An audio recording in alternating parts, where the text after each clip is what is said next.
So this is our tiny house. It's single story. We built it back in the UK on a purpose-built trailer. Then it opens up, and that's where we really let our imagination go wild. Yeah. We always knew we were going to be fully off-grid. We were never expecting to connect to the water or electricity. It got to the point where we were both so fed up and so stressed, we just thought, what are we waiting for? What are we waiting for? So this is our tiny house. Come and have a look inside.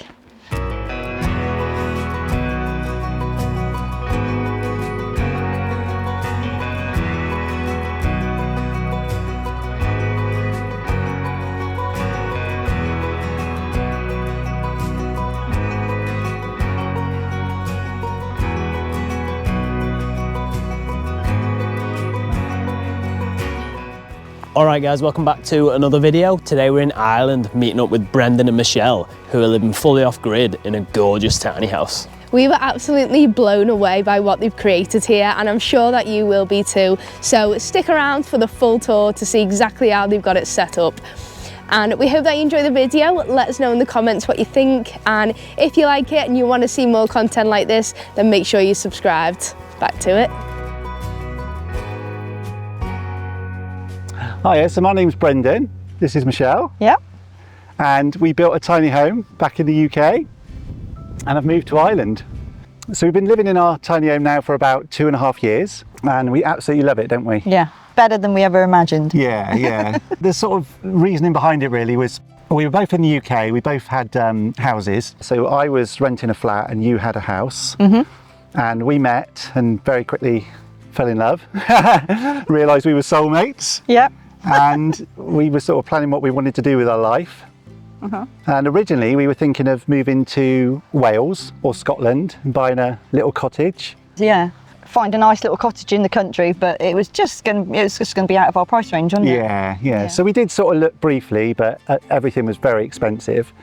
We didn't have much, that sort of budget. Yeah. And it's funny how we never considered Ireland. We were naive really, and we didn't really know much about it. So we started looking just at sort of house prices and what the country was like, and we just were blown away, absolutely blown away by it, because it's absolutely stunning country within our price range. Land costs 60,000 euros we got it for, and it's got the cottage on it, obviously. A very derelict cottage. Yeah, that needs doing up. When we decided to build the tiny home, it was partly because we knew that it would be cheaper to run. But I think the biggest motivation was just freedom. Lifestyle. Lifestyle, yeah, because we like outdoor space. Yeah. It was all going to be about what could we create on a piece of land, like a small holding. Yeah. So that was the idea, and we didn't see how that was possible financially to buy a 3-bedroom lovely farmhouse or big farmhouse. Absolutely no way. We're probably talking $500,000 in the UK minimum with a couple of acres. Obviously even in Scotland, Wales or wherever you're looking really, you're talking hundreds of thousands.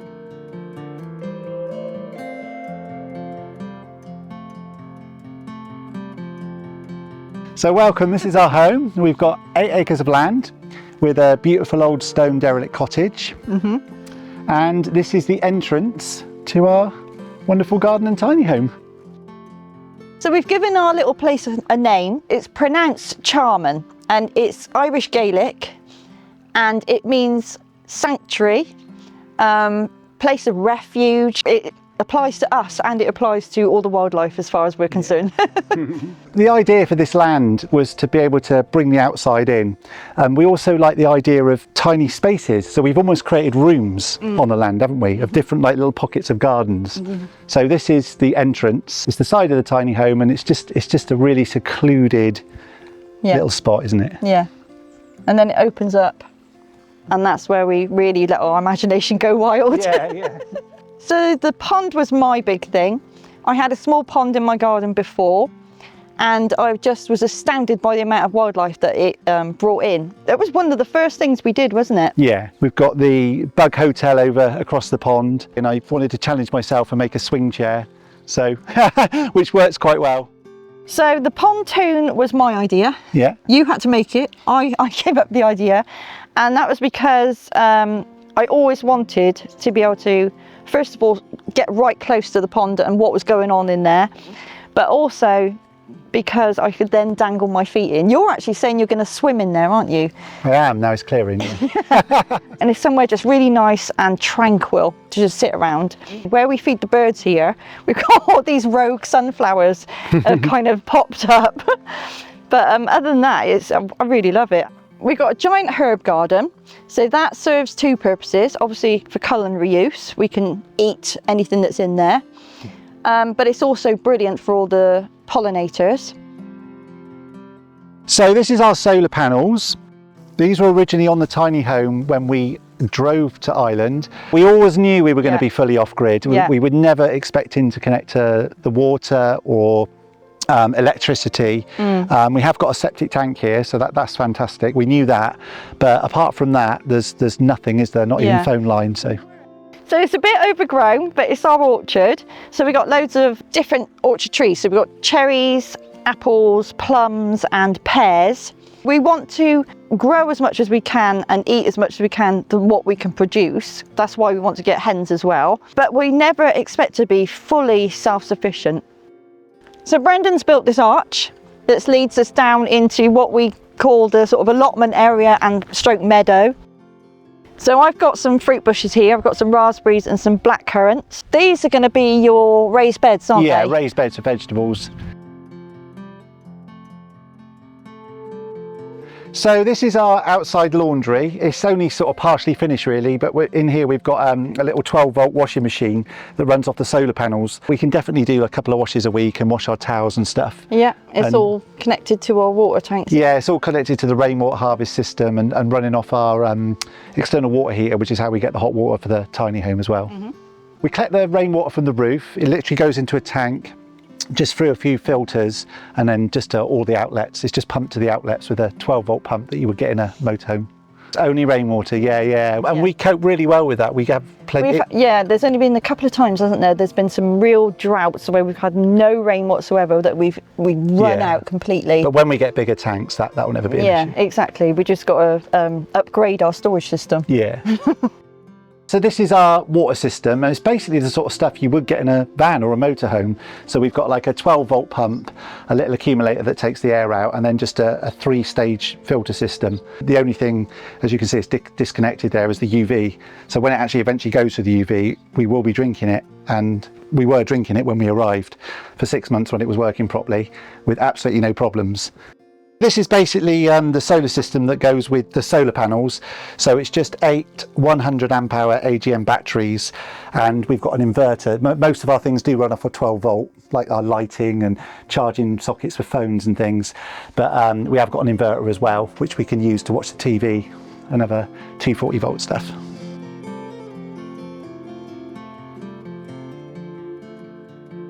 So this is our tiny house.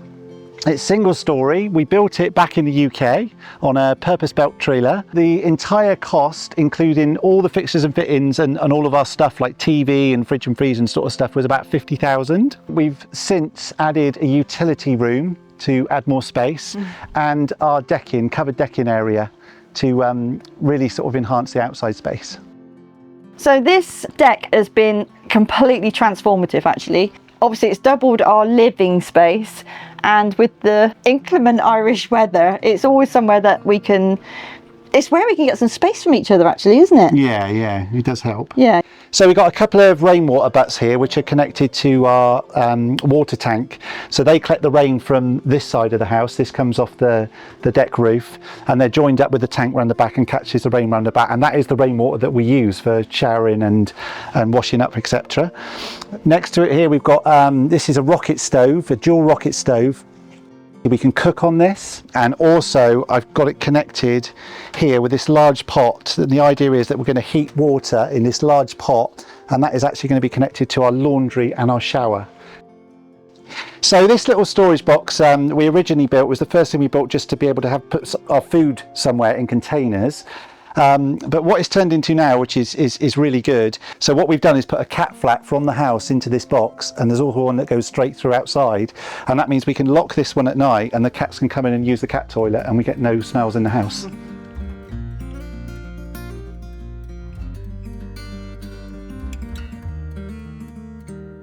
So we're both full-time at work, aren't we? We obviously gave our jobs up in the UK. Yeah. I'm from like a building background, done many things in the building trade, and obviously, like you were saying, you were retail. Yeah. So we did, when we do have to work to fund being here and living here. We did talk about it in quite a bit of detail, didn't we? Because we thought, do we both come here? We didn't want pressure jobs. So we decided that because I was in sort of property maintenance, that we just do that. So Michelle just come on board and we do it together, basically. We fit bathrooms and... I was quite handy before. I could do DIY and stuff like that, but and I'd quite happily tackle pretty much anything. But coming on and helping you do this business has been a bit of an eye-opener. It's ironic actually, because we came over to escape the rat race and find that we want to minimise how much we work, but then we think, but we want hens. So we've got to buy the stuff to build a hen run, and that just doesn't come for nothing. So we have to go to work more to pay for those things. We've actually got a plan now for the future. We've set ourselves a few things to do, and then we're basically going to do one job, for instance, fit a bathroom, and have 6 weeks off. There's just a few projects that cost a fair bit, and when that's done, we are literally going to say that's it. We are going to just work to pay our bills, which are minimal. And that's why if we do a job and we fit a bathroom, and obviously we get a fair amount of money to do that can literally pay for us to have 8 weeks off, up to 8 weeks off, and do projects. So whereas in the UK, all that would do is pay my rent and your mortgage and the car, and then we probably have a few quid left over. And then obviously then you'd be working doing one the next week and the next week. It's interesting actually, because the original plan was to stay in the UK in our jobs and save like mad for like 10 years, I think we'd given ourselves. So we didn't have to work. And then we wouldn't have had to work at all when we came over. But it got to the point where we were both so fed up and so stressed, we just thought, what are we waiting for? What are we waiting for? Let's just do it. And I don't care if we have to live on a few quid a week, as long as we get the lifestyle that we want. There's such a fine balance, isn't it? You've got money that you need to do it, but you also need your age, your health, your fitness, and you need to be able to have the motivation and the sort of the will to do it. And although I think we'd be willful for a long time and we're going to sort of make things happen, I honestly don't think we would have been able to do this in 10 years. Physically? No, we would have had the money and we would have had the tiny home. We would have come over here and just said, it's a lot of work. What have we done? Yeah. We sometimes say that now. Yeah. What have we done?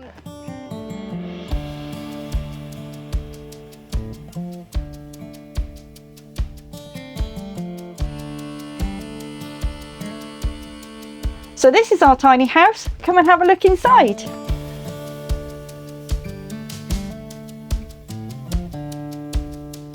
So we've just come in and it's basically just one big room, mainly this tiny home. We've got our dining area here where we can sit and look at the lovely view or have our breakfast. A little bit of built-in storage for just breakfast cereals and stuff like that. We do use this area quite a lot, don't we? Yeah, whether we've got the laptop or whether we're eating or, yeah. Yeah. So just to the other side of the door, we've just got these are actually cat steps, and Daisy, our cat, every night she comes through here and up through the hole, and this is actually a little corridor that leads down to her bedroom. So the main sort of idea was lots of airy space and ventilation. So this in fact, all the way through the tiny home, apart from the little loft area up there where Daisy goes with her cat bed, is full height. So this whole side is our entire kitchen. We just have the 2 rings, and we find that we cook on that very easily. Even Christmas dinner, we've had everything we need. We can cook anything we need on there. We've also got a grill, and we've got the oven. So there's nothing that we found that we can't cook. And this is where the majority of our storage is. So we bought all the jars and bottles and everything, and all the utensils before, and built it around it. We've got a couple more storage cupboards up there. And then underneath we've got this big large drawer that pulls out, and we've got our 12-volt fridge and freezer that run off the solar power. So both the hob and the oven run off our LPG refillable bottles. Just under the sink here we've got the outlet for the diesel heater. This is our sink, This is going to be a drinking water tap, but for the moment we've just got this really nice jar. We just fill that with bottled water. But again, it's only for cold drinks and tea and coffee and that really. Everything else comes through the main tap, and that's the rainwater, and is perfectly fine, isn't it? Mm-hmm. So this is our really lovely but tiny bathroom. We have a composting toilet, and we've got a separator for the solids and liquids, and actually something that I designed or put in myself, which is a running flush. So we've basically just got a little handle that you turn, so it basically flushes the separator and dilutes the liquids. So the solid side is composted, and that basically just goes into bins, and that stays in those bins for 12 months. And after that time period, it literally is just turned into compost, isn't it? And I know that, like a lot of people, we wouldn't necessarily put it on our vegetables. It's absolutely fine to put when you're planting new trees or just to spread on the land. So we've got our sink, which is lovely. It's made of glass, and we've got storage underneath. We've got as much storage in here as the entire tiny home, so plenty of places to put our bits and bobs. The shower is really excellent. It is absolutely glorious, isn't it? Mm-hmm. So over this side of the tiny house, we've got our one of our main sockets, and that's connected to the inverter off the solar system. It's also where we store our battery powered generator.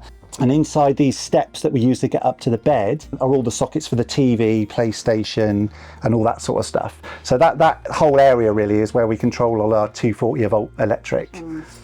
So this is the bedroom area, and it also doubles up as sort of like a day bed. A lot of traditional tiny homes, you would have a loft bed, but because we're not getting any younger, there's no way that we were going to be sort of clambering up and down or coming down for the loo in the night. So we sacrificed having a sofa area.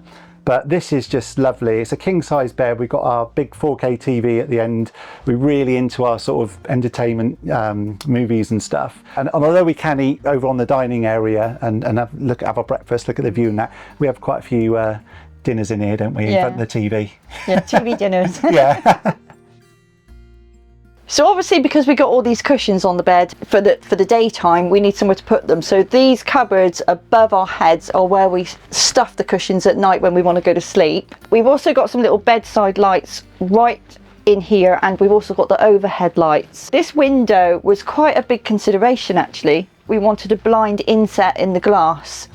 So Brendon made the whole window, didn't you? It was like a unit with the glass, with the blind in it. It just keeps all the bugs out at night and in the day actually.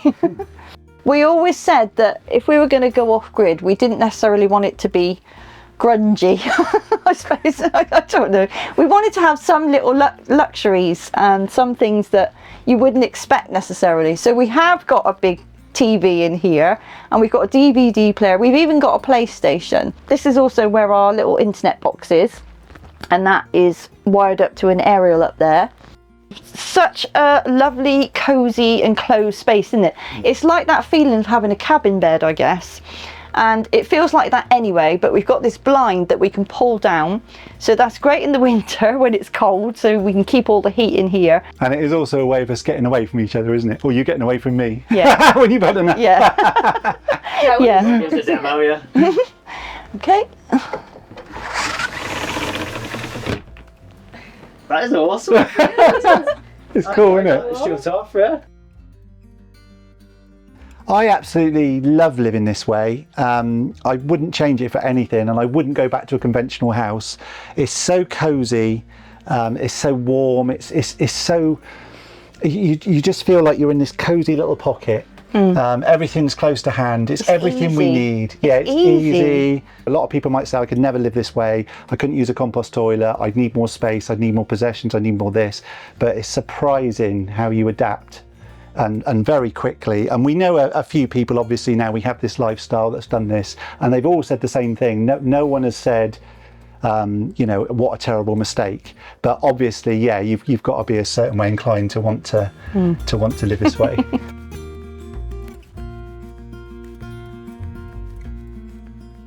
My favourite thing really about living in a tiny home, or what we've done in creating this lifestyle, is it's so easy to maintain for a start. It's so basic that as long as we've got those few comforts we need, that it takes all the stress out of going to work and then lots of money just to either pay people to come and do work on your house or to spend a fortune on your house. You know, we don't have a lounge, we don't need a 3-piece suite. You know, we don't, I mean, it's just, there's so much that we don't need. And that for me, completely has changed how I feel about life, because before it was all about filling this space with possessions. But it's the outside space for me. I had a garden before in the UK, and it was my pride and joy, and it was one of the hardest things I had to leave behind when I sold my house.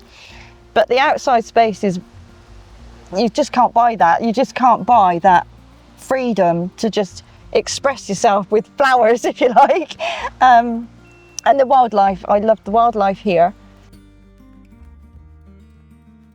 Obviously, it's not for everyone. Obviously, we absolutely love it. If you were thinking of doing it in the UK, for instance, it is very difficult around where you can park it. Even finding somewhere to build one, if you were going to self-build, is very difficult. We really struggled, and we found this lovely farmer who eventually, he had sort of lockups, and he let us park it there and build it. It's really difficult, the laws around this sort of thing. And obviously a lot of people are trying to get on the housing market, and it's a cheaper way of doing it. And there is certain couple of companies up north in England that actually build them, and you could go on and buy one for like 30,000-40,000. But it's just somewhere to park it, really. The laws are quite complicated. This is definitely what the future looks like, isn't Yeah, it? We've yeah. got no plans to change. We're so happy here. There's no plans to change anything. No.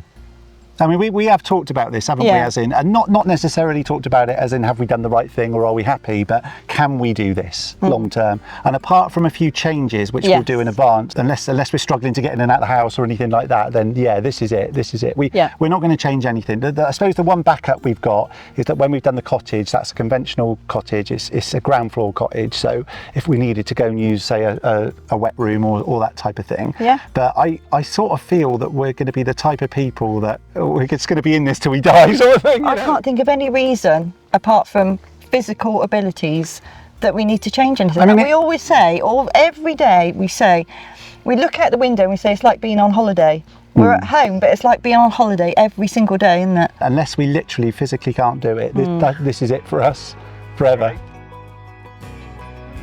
So I hope you guys have enjoyed listening about our story. And if we've inspired anyone to make the leap, then even better. If you want to follow us, we sort of document everything to do with the tiny house and our garden, and then we're doing up our cottage renovation. We've got a YouTube channel which the guys are going to put in the description. It's called the Off-Grid Island Dream. Thanks for watching.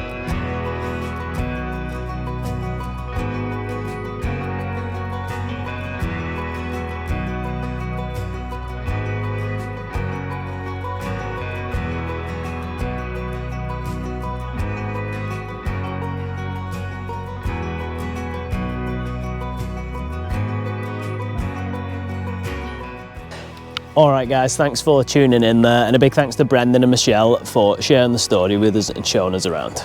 Make sure to check them out on the socials, and definitely check out the YouTube channel. They've got some great videos on there, so we'll leave all the links for that down below in the description. And let us know in the comments what you thought of the video. We'd love to hear it, and if you liked it and you want to see more content like this, then make sure you're subscribed. We'll see you in the next one.